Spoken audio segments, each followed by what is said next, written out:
Baik, Assalamualaikum warahmatullahi wabarakatuh.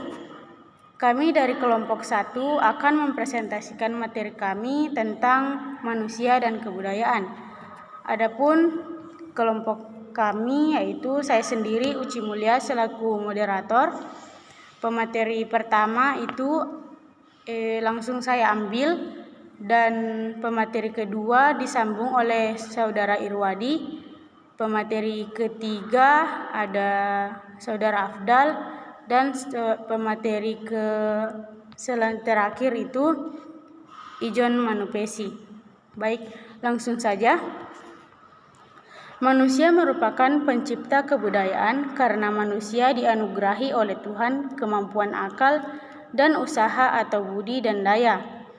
Dengan berbekal pada kedua anugerah itulah manusia mampu menciptakan serta mengembangkan kebudayaan. Terciptanya kebudayaan merupakan hasil interaksi manusia dengan segala isi alam raya ini. Manusia memiliki keterkaitan yang erat dengan budaya. Manusia dikenal juga sebagai makhluk budaya. Hal ini dikarenakan pola hubungan antar keduanya yang tidak dapat dipisahkan. Manusia juga sering disebut sebagai makhluk berbudaya karena manusia memiliki akal dan budi atau pikiran dan perasaan. Berbeda jika melihat pada kehidupan hewan dan alam sekitarnya, interaksi hewan tidak menghasilkan sebuah kebudayaan, hanya menghasilkan kebiasaan yang berlaku di kelompok hewan tersebut.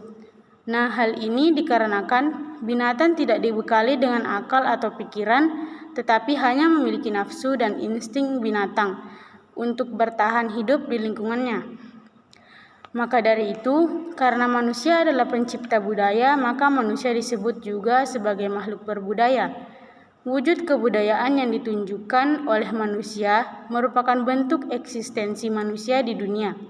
Berdasarkan pada hasil atau peninggalan budaya manusia dunia, dapat melakukan rekam jejak atas sejarah panjang perjalanan manusia di dunia sehingga dapat diketahui oleh generasi penerus manusia. Warahmatullahi wabarakatuh.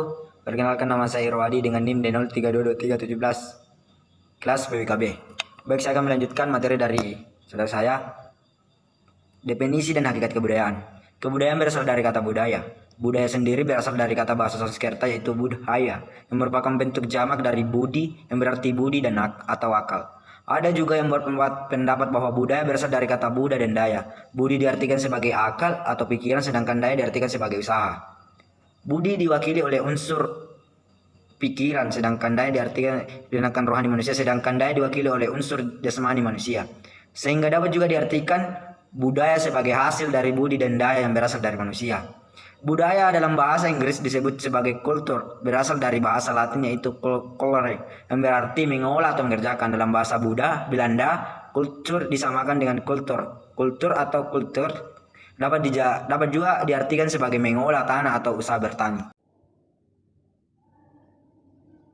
Pendapat para ahli, beberapa ahli mengemukakan pendapat mereka mengenai definisi budaya, yaitu yang pertama, menurut Kojanandingrat, kebudayaan adalah keseluruhan gagasan dan keadaan manusia yang harus dibiasakan dengan belajar beserta dari hasil budi pekertinya. Yang kedua, menurut Selo Soemarjan dan Soelaiman Soemardi, kebudayaan adalah saranan hasil karya, rasa, dan cipta masyarakat. Yang ketiga, menurut Herkovich, kebudayaan adalah sebagai sesuatu yang turun-temurun dari satu generasi ke generasi lain yang kemudian disebut sebagai superorganik. Baik, terima kasih. Saya akan melanjutkan materi dari kelompok kami, yaitu wujud kebudayaan menurut J.J. Hoeningman. Yang pertama, wujud gagasan.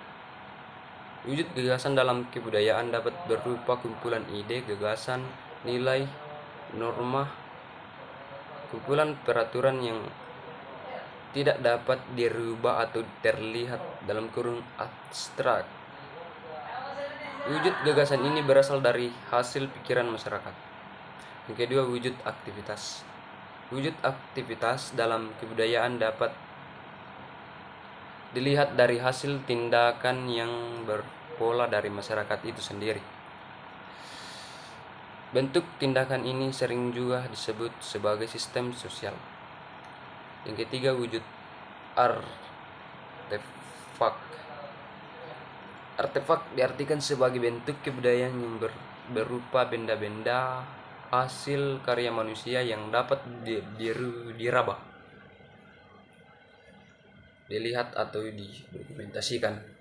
Terima kasih dan saya kembalikan kepada moderator. Baik, adapun problematika kebudayaan terhadap perkembangan zaman. Yang pertama yaitu ketidaksesuaian budaya yang diwariskan dengan dinamika masyarakat saat ini.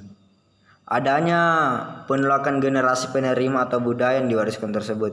Dan yang ketiga, munculnya budaya baru yang tidak lagi sesuai dengan budaya warisan. Keempat, pemahaman atau wawasan masyarakat yang semakin maju dan baik memungkinkan mereka meninggalkan budaya yang telah diwariskan. Dan yang terakhir, adanya penyebaran kebudayaan atau difusi. Nah, itulah tadi materi dari kelompok kami. Kurang dan lebihnya mohon dimaafkan. Wassalamualaikum warahmatullahi wabarakatuh.